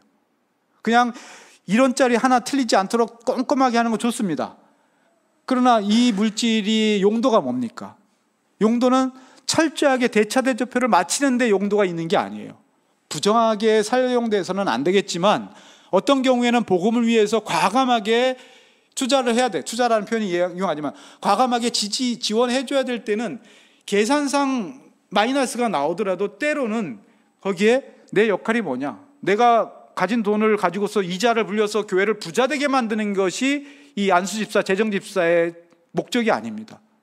그 물질이 선하게 사용되도록, 하나님의 복음이 드러나도록, 하나님의 영광이 드러나도록 사용된다면 계산이 좀 허술해도 그 부분들에 대한 더 중심을 가지고 시행해야 되는 거예요. 달리 말하자면 말씀을 전했을 때 그 말씀을 받은 사람이 그 말씀을 듣고 죄를 뉘우치고 회복이 되잖아요. 죄인에서 의인으로 회복이 되잖아요. 물질은 어떤 성격을 가지고 바로 같은 성격을 가지고 있어요. 말씀은 그 심령을 회복하지만 구제는 그 심령이 아니라 그의 삶을 회복시켜 주는 거잖아요. 그건 단지 구제해 주는 게 아니에요. 도와주는 게 아니에요. 말씀이 그의 영혼을 회복시키고 재물과 물질은 그의 삶을 회복시키는 것이 같이 드러나야 된다는 그런 차원에서 이 집사의 역할, 재정집사의 역할은 복음에 견줄 만한 그 의미를 가지고 그 일을, 그 사역을 하셔야 된다는 거예요. 그러려면 어떻게 해야 됩니까? 그 직무를 맡은 분들은 회계 공부만 하는 게 아니라 말씀과 경건에 사로잡혀 있지 않으면 회계사의 내 능력은 스킬만 돼요. 스킬. 그래서 항상 꼬치꼬치 다른 사람들에게 이 숫자를 가지고 이렇게 캐묻고 지적질을 하지, 말씀과 경건을 가지고 그 재능들을 순화시킬 수 있는 그런 계기들을 삼으셔야 됩니다. 권사의 직분도 뭐 기도와 신방, 배움과 훈련 여러 가지겠지만 여기서도 이 말씀을 하고 정리할게요. 권사의 직무도 정체성에 대한 확실한 이해가 필요합니다. 예수님의 말씀이 사람들에게 전파될 때 위로가 되고요, 격려가 되고 회복이 되잖아요. 네? 말씀을 통해서 회복이 된단 말이에요. 자기 잘못을 뉘우치고 다시금 힘을 얻어서 신앙생활을 하게 만들잖아요. 권사님의 직무, 신방의 직무, 돌아보는 직무, 교제하는 직무, 이것도 역시 그 낙심한 자를 회복시키는, 단순히 인간적인 감정으로, 애정으로만 하는 사역은 한계가 있습니다. 그리고 개인적인 친분으로, 인간적인 그 감정적으로 그 신방과 교제의 사역을 하다 보면요, 반드시 그 빛과 어두움이 생겨요. 친한 사람들은 더 잘해주고 친하지 않은 사람들은 소홀하게 되는 이런 관계형 그 오해들이 생기기 쉽습니다. 그러니까 집사가 재정에 있어서 공정성과 객관성을 가져야 되는 것처럼 권사님의 사역에 있어서도, 돌보고 관계하고 신방하고 돌아보는 사역에 있어서도 객관성을 항상 유지하려고 노력을 해야 됩니다. 그렇지 않으면 끼리끼리의 형성이 되게 쉬운데, 끼리끼리는 교회 화평에 가장 치명적인 해를 끼치는 거예요. 끼리끼리의 문화라고 하는 걸 완전히 없앨 수는 없겠지만 없애려고 노력을 해야 되고, 그 노력을 하는 일환에 있어서는 권사님들의 이 행보와 사역의 이 정체성이 매우 중요한 역할을 합니다. 매우. 아까 말씀드렸듯이 이 직분들은 상호 보완적 사역이라는 것을 여러분들 명심하시기 바랍니다. 이 견제자와 감시자가 아닙니다. 모두가 다 주님의 교회를 건강하게 세워 나가는 그런 일에 있어서 각각의 역할이 다르지만 그 각각의 역할이 잘 조화를 이룰 수 있도록 목사도 노력해야 되지만 목사만 노력하면 되겠습니까? 장로도 노력해야 되고 집사도 노력해야 되고 권사님 그 밖에 어떤 작은 직분을 맡은 그 직분들 모두가 다 직분의 범위는 작지만 그 직분이 수행하는 그 본질은 결코 작지 않습니다. 그건 아까 말씀드린 동등해요. 동등하다. 그런 의식을 계속 가지셔야 되고, 3.4에는 이제 공동의 목적과 지향점이 있는 거죠. 공동의 목적과 지향점. 이는 성도를 온전케 하여 봉사의 일을 하게 하며, 이게 다 직분자들의 역할이에요. 어떻게? 그리스도의 몸을 세우게 하려 합니다. 아무리 개인의 재능이 뛰어나고 탁월한 어떤 능력과 은사를 가지고 있어서도 교회를 그리스도의 몸으로 세워나가지 못한다면 그거는 주님이 그에게 직분을 맡긴 직분이 아니에요. 자기가 맡은 것이지. 마지막 그 직분자의 자세, 두 가지로 나눴어요. 제가 하나는 개인적인 자세, 하나는 공적인 자세. 개인적인 자세는 뭐 굳이 설명을 안 드려도 여러분 다 아시는 말씀이죠. 섬기는 자세죠. 섬기는 자세. 이거는 아까 직무와 직분의 성격을 구별해 드렸고, 이 중직자라는 것에 대해서 오해하지 말아야 된다. 그러면서도 오피서의 개념을 반드시 가질 것, 공직자로서 내가 맡겨진, 선출에 의해서 맡겨진 역할이 있다고 하는 그런 엄중한 책임의식을 가져야 된다는 것. 그 다음에 이제 또 중요한 게 가정에 대한 헌신이죠. 가정을 잘 다스리지 못하고 교회 사역을 열심히, 내가 교회 사역을 열심히 하느라 가정을 못 돌봤어요. 그럼 가정을 먼저 돌보셔야 됩니다. 교회 사역보다도. 왜냐하면 그 교회 사역이 빛이 나질 않아요. 누가 가정은 제대로 돌보지 않아서 여러 가지 막 얘기들이 많이 나오는데 교회에서 열심히 일하시는 그 직분자를 보고 참 수고 많으시다고 누가 이렇게 생각을 하겠습니까? 가정을 돌보는 것은 직분자들, 직임을 맡은 자들의 첫 번째 과제입니다. 완전하게 할 수는 없겠죠. 그러나 가정을 충실히 돌보고 교회 사역에 임해야 된다. 그때 교회 사역이 빛이 납니다. 그 다음에 더 중요한 거, 제일 중요한 거, 영적인 분별력. 말씀과 성령의 지도와 인도를 받지 않고서 사역을 임할 때는 어린아이가 날카로운 검을 쥐는 것과 같습니다. 그거는 자기도 해치고 다른 사람도 해치게 됩니다. 말씀과 성령의 지도를 객관적으로 받는 것들은 뭐가 있습니까? 공예배에 빠지지 않는 것. 그 다음에 교회 모든 예배에 참석하고 또 당회나 재직회나 그 밖에 다른 기관들과 잘 소통하고 협력하고, 이런 일들이 받침이 돼야 되고, 물론 당연히 개인적인 경건의 시간이야. 그럼 두말할 필요도 없죠. 여러분들한테 개인적인 경건의 시간을 가져야 됩니다, 이렇게 말하는 것 자체가 여러분들을 존중하지 못하는 거죠. 그건 너무나 기본적이고 당연한 것이기 때문에. 공적인 언사도 굉장히 중요합니다. 언사의 중요성입니다. 직분자에게 입술은 매우 매우 중요한 겁니다. 한번 뱉은 말은 돌이킬 수가 없어요. 나는 아무런 생각 갖지 않고 얘기를 했어도 어떤 성도는 내 그 표현 한마디 때문에 깊은 상처를 받을 수가 있어요. 소문이나 험담은 언제나 교회에 유익을 주기보다는 공동체를 해치는 치명적인 요소가 될 수밖에 없어요. 그래서 가능한 소문과 험담은 들으려고 하지도 말고, 그 소문과 험담을 전하는 사람들을 오히려 여러분들은 권면하고 책망해야 돼요. 그렇게 하지 말라고. 대단히 중요합니다. 이거는 여러분들 이미 산울교회는 아주 큰 상처나 아픔이 있었잖아요. 그런 일들이. 그것이 얼마나 성도의 교회의 공동체성을 해치고 신뢰성을 완전히 무너뜨리는가 하는 것을 경험했기 때문에 이 부분은 특히 여러분들이 유념해서, 좋은 소리야 전하면 전할수록 기쁘죠. 그러나 이상한 소문, 험담 이런 것들은 특히 권사님들은 이제 두루두루 여러 곳을 살피고 돌아보시기 때문에 아주 작은 소리들도 잘 들으시거든요. 이게 흘러가는 소리들 아주 점잖고 품위 있게 그 부분들을 조절할 수 있도록 이렇게 어른으로서 조절을 시켜 주셔야 됩니다. 투명성, 정직성, 협력과 존중, 본이 되는 삶, 다 여러분들 다 읽으면 아실 수 있는 말씀입니다. 제언을 2가지 제가 드리려고 합니다. 제언을 이미 우리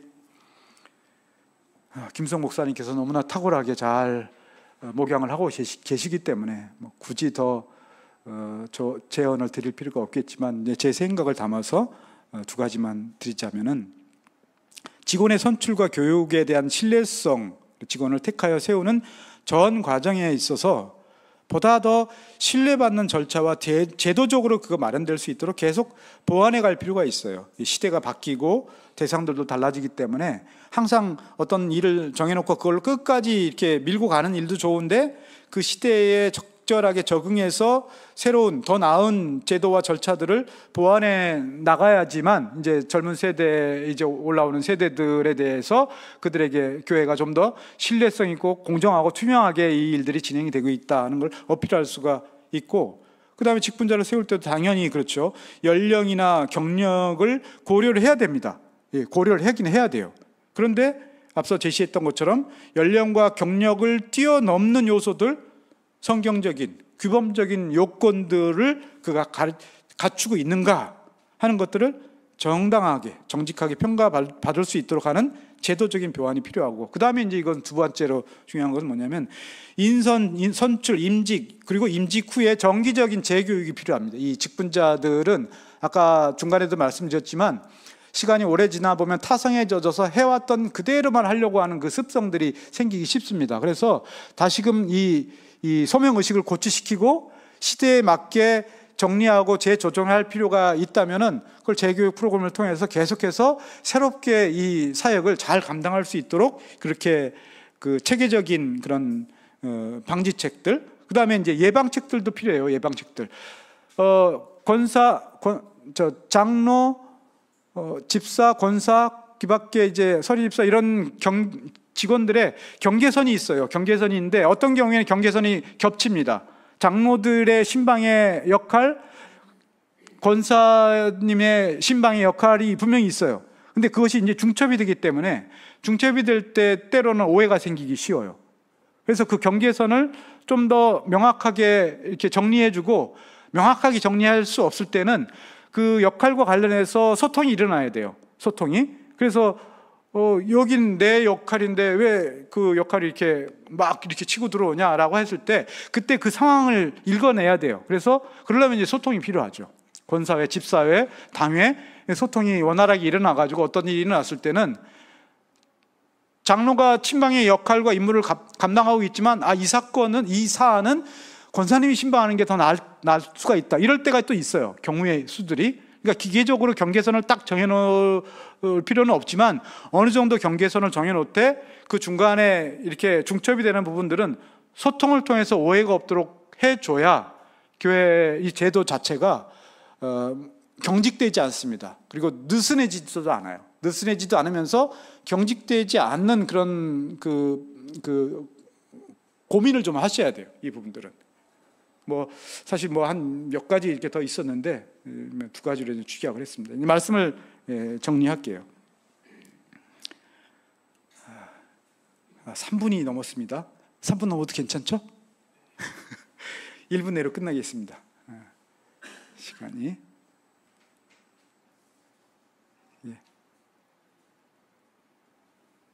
무슨 말? 여기 나오질 않았네. 여러분들 킹스맨에서 아주 유명한 대사가 있는데, 영화 킹스맨이라고 혹시 아시는지 모르겠지만, Manners makes man, 매너가 사람을 만든다, 이런 표현이 아주 유명한 표현이 있어요. 표현이 있는데, 그만큼 매너가 중요하다는 것을 얘기를 하는 거죠. 사람이 이 품격이라는 게 굉장히 중요하단 말이에요. 속은 안 그럴지언정 품격과 매너는 굉장히 이렇게 품격 있게 해야 되죠. 그런데 저는 오늘 이 전체적인 말씀을 맺으면서 본질이 매너를 만든다. 본질이. 매너는 훈련해서 연습해서 할 수는 있지만 얼마 못 갑니다. 그리고 드러나게 돼 있어요. 본질이 갖춰져 있지 않고 정체성이 갖춰지지 않은 매너는 훈련으로 어느 정도 커버가 되지만 시간이 지나면 다른 모습이 나오게 되고 다른 모습을 보여줄 수밖에 없어요. 여러분들께서 이 직분자, 임직자들에 대한 교육을 이제 3주간 이렇게 받게 되시는데, 그 짧은 시간에 어떤 기술적인 문제나 어떤 기능적인 문제를 배우시면 얼마나 배우시겠습니까? 그런데 제가 오늘 여러 가지 많이 소개해 드렸지만, 이 내용의 마지막을 이제 그렇게 제가 삼은 거는,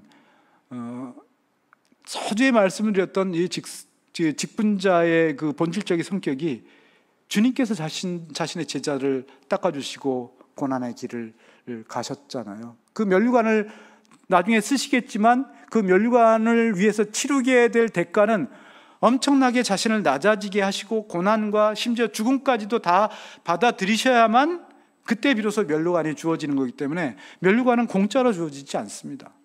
이 직분의 영광이라고 하는 것은 그런 헌신적인 것, 자신의 정체성에 대한, 자신의 본질에 대한 명확한 이해와 그것에 대한 끊임없는 몸부림과 씨름을 하나님 앞에서 할 때 여러분들은 못 느끼지만 여러분에게서 매너가 나오는 거예요. 매너가, 자세가 나오는 거고, 특별히 언변이 스피치가 좋지 않아도 그 사람의 삶과 태도 자체에서 대상이 되는 분들은 이미 감명을 받습니다. 그러면 교회가 얼마나 이렇게 평안하고 아름다워지고 품격 있게 되겠습니까? 여러분께서 오늘 많은 말씀을 들으셨지만 이 중직자에 대해서 주님께서 보이셨던 그 모범이 무엇인가를 끊임없이 이렇게 알아가려고 몸부림치는 그 과정을 보이신다면 분명히 교회에도 큰 유익을 끼칠 수 있는 그런 여러분들이 되실 것이다, 이렇게 확신을 합니다. 제가 잠깐 기도하고서 마치겠습니다.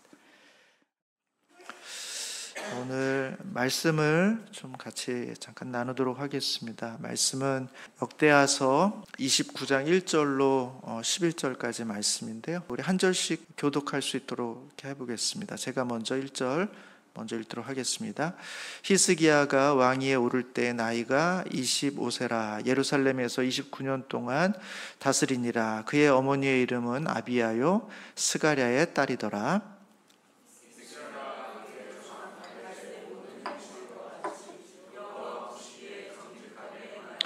첫째 해 첫째 달에 여호와의 전 문들을 열고 수리하고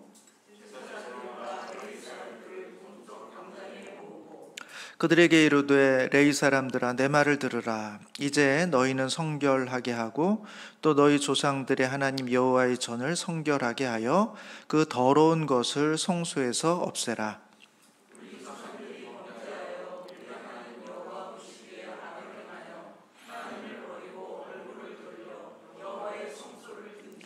또 낭실 문을 닫으며 등불을 끄고 성소에서 분향하지 아니하며 이스라엘의 하나님께 번제를 드리지 아니하므로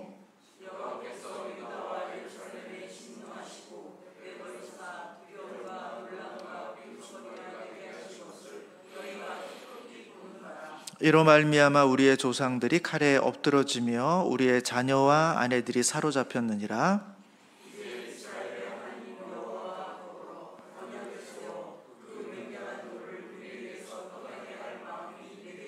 같이 있습니다. 내 아들들아 이제는 게으르지 말라. 여호와께서 이미 너희를 택하사 그 앞에 서서 수종들어 그들을 섬기며 분향하게 하셨느니라. 아멘. 네, 오늘은 그 히스기야 왕에 대한 내용들을 우리 조금 나누면서 우리 가운데 주시는, 특별히 이제 임직을 앞두고 있는 우리 가운데 주시는 하나님의 도전, 또 기도의 제목이 무엇인가 하는 부분들을 좀 같이 나누고자 합니다. 히스기야 왕은 그 아버지가 아하스입니다. 그러니까 아하스 왕의 뒤를 이어서 히스기야가 이제 왕이 되었는데, 이 아하스는 자기 아들 히스기야에게 좋은 것을 물려주지를 못했습니다. 굉장히 안 좋은 것을 아들에게 물려줍니다. 신앙적으로 타락했고 주변 나라들의 큰 공격을 받음으로써 이 아하스 시대의 유다는 참 어려움 중에 있었고, 그런 상황 속에서 히스기야가 이제 왕위를 맡게 된 것입니다. 그가 왕이 됐을 때 나이가 25세, 젊은 나이였는데 통치하기가 그렇게 쉽지는 않은 굉장히 어려움 가운데 그가 왕위를 맡게 되었다, 이렇게 말씀해 주고 있습니다.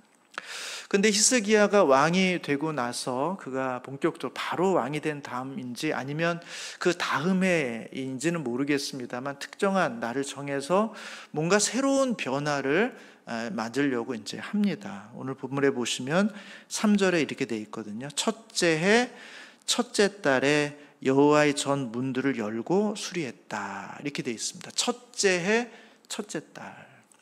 그리고 오늘 3절에는 첫째 달까지만 나오지만 사실 그 뒤에 29장 17절에 보면 첫째 달 초하루에 성결하게 하기를 시작하여, 이렇게 이야기함으로써 지금 이 날이 첫째 해 첫째 달 첫날이라는 사실을 이제 이야기해 주고 있어요. 그러니까 아마 신년 새해를 맞으면서 첫날 뭔가 이제 새로운 어떤 변화를 시작합니다. 처음으로 한 게 성전의 문을 연 겁니다.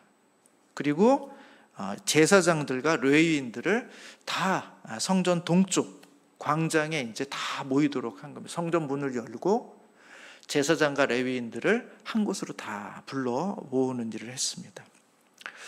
저는 본문을 보면서 우리가 지금 오늘 그거 한 거 아닌가, 이런 생각이 들었어요. 성전에 토요일이지만 예배당 문을 열고, 또 우리가 평소에 이렇게 오진 않지만 와서 우리 임직하시는 분들을 한 곳에 다 모은 겁니다. 여러분, 이 성전문을 열었다는 게 이게 사실 뭐 아무것도 아닌 것처럼 느껴지지만, 사실 아하스 왕 때 어떤 일이 있었냐면, 오늘 본문 앞에 28장에 보면 28장 24절에 이렇게 기록해요. 아하스가 하나님의 전의 기구들을 모아 하나님의 전의 기구들을 부수고 또 하나님의 전 문들을 닫고 예루살렘 구석마다 제단을 쌓았다, 이렇게 되어 있어요. 그 아버지가 한 일이 뭐냐 하면 성전 문을 닫은 겁니다. 여호와를 향한 제사가 이루어지지 않도록 성전 문을 닫아버려서 성전 기구들을 다 부셔버렸어요. 그런데 지금 그 아들 히스기야가 한 게 뭐냐 하면 제일 먼저 한 거, 첫째 해 첫째 달 첫날에 제일 먼저 성전 문을 연 겁니다. 그리고 성전에서 일해야 될 제사장들 다 나오십시오. 그동안 일자리를 잃었던 레위인들 다 나오십시오.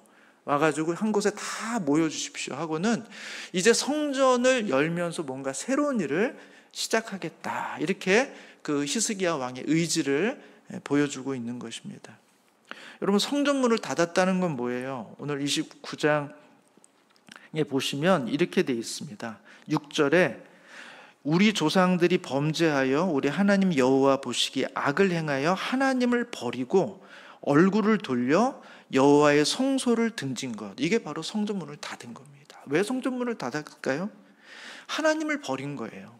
그리고 얼굴을 그곳으로 향하지 않습니다. 더 이상 성소를 향하지 않는, 그래서 낭실의 문도 닫고 등불도 끄고 다 소등시켜가지고 여기는 이제 쓸모없는 공간, 우린 여기를 의지하지도 않고 바라보지도 않아 하는 것이 성전 문을 닫은 것에 대한 모습이에요. 하나님을 버리고 여호와를 등진 것, 그게 바로 성전 문을 닫은 것이죠. 그럼 히스기야가 한 건 뭐겠습니까?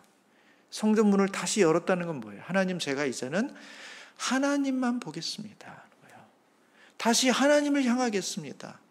하나님께만 우리의 소망을 두겠습니다 하는 히스기야의 소망이 거기에 담겨져 있는 것입니다. 그런 측면에서 히스기야는 그가 왕이 되고 나서 첫 달, 첫날에 성전문을 열고 제사장과 레위인들을 불러 모았습니다. 그리고 이들을 향해서 주고 있는 두 가지 권면이 있어요. 그게 바로 5절입니다.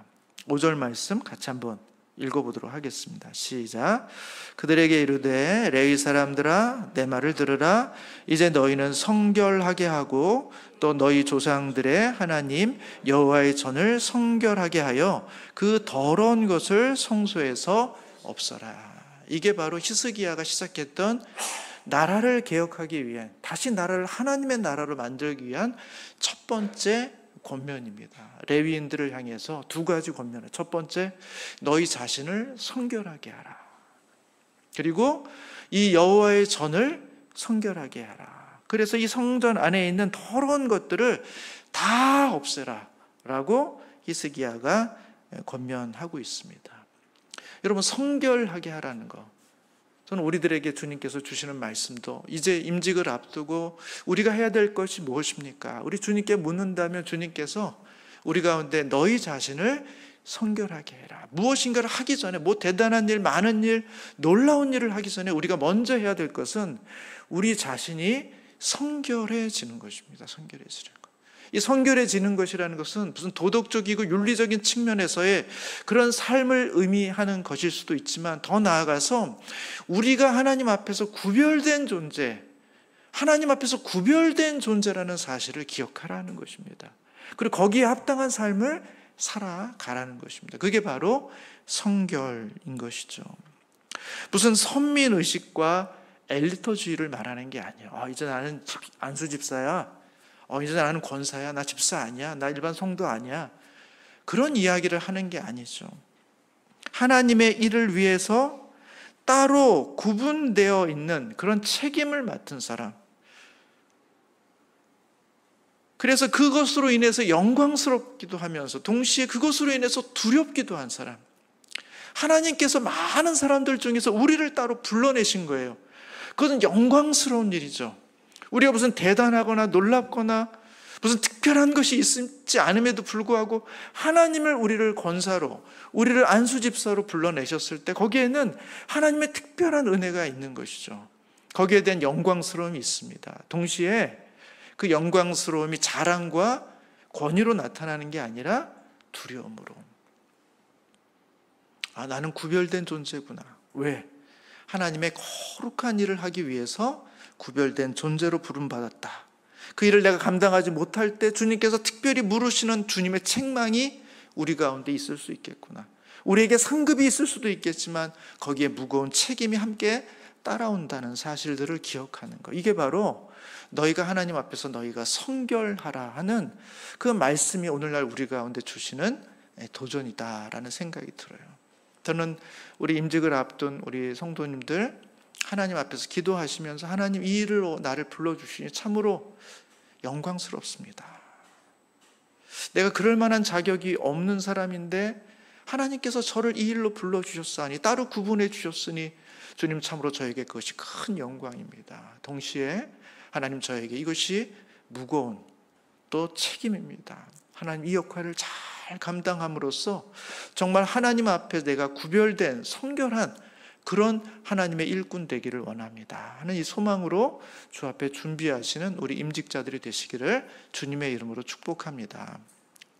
또 한 가지 우리 가운데 권면하고 있는 히스기야의 요구는 뭐냐면 우리 자신을 성결하게 할 뿐만 아니라 여호와 안의 전을 성결하게 하라 이렇게 말합니다. 여호와의 전을 성결하게 하라. 그래서 이 여호와의 전 안에 있는 더러운 것들을 다 없애라 이렇게 이야기를 해주고 있는 것입니다. 이것은 무슨 성전 청소를 열심히 해라, 깨끗이 닦아라 뭐 이 정도 얘기가 아니겠죠. 이 교회 안에, 성전 안에 성경적이지 못한 것들이 있다면 다 드러내라는 것입니다. 이 공간을 하나님의 말씀으로 채우고 성경적인 것으로 채우고 하나님이 원하시는 그 원리의 방식들로 채우도록 하라는 것입니다. 우리가 해야 될 것, 성경적으로 있어야 될 것을 이 교회 안에 있게 하고 성경 안에서 있으면 안 돼야 되는 것들은 아무리 좋은 것, 유익한 것처럼 보이더라도 그것은 하나님의 말씀이 아니니까 다 드러내도록 해라.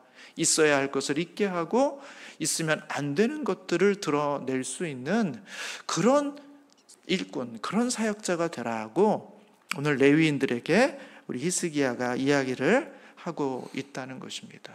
저는 우리 임직하신 우리 성도님들이 우리의 예배당을 좀 더 자주 예의 집중하면서 긴밀히 사랑과 애정을 가지고 돌아보실 수 있으면 좋겠어요. 그냥 주일에 예배드리기 와서 예배드리고 말씀 듣고 은혜 받고 돌아가는 거, 이건 뭐 아주 중요한 일이지만 거기에서 우리가 멈추지 않고 혹시 우리 교회 안에 있어야 할 것이 없는 게 없을까? 있어야 되는데 빠진 것이 있는 거 아닌가? 하는 마음과 관심을 가지고 구석구석 정말 있어야 할 것이 없는 것처럼 보인다면 하나님 저것을 어떻게 하면 좋습니까? 저것을 어떻게 채우면 좋습니까?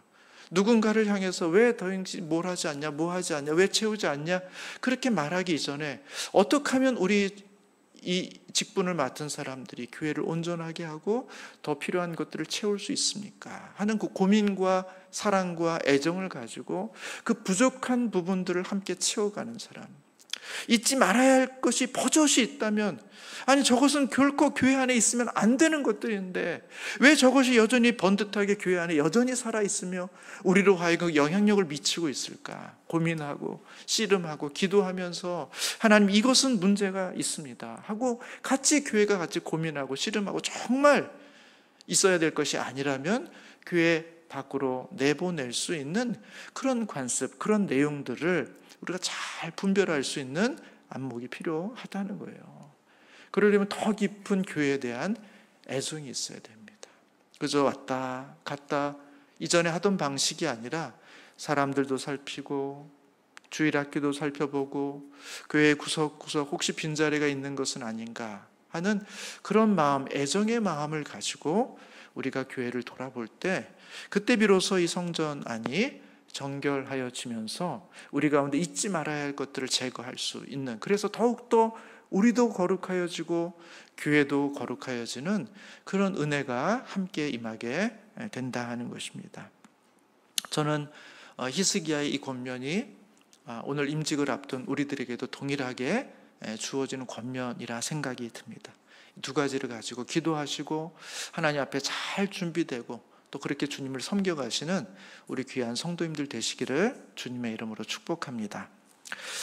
이 시간 두 가지 기도 제목 가지고 기도하려고 합니다.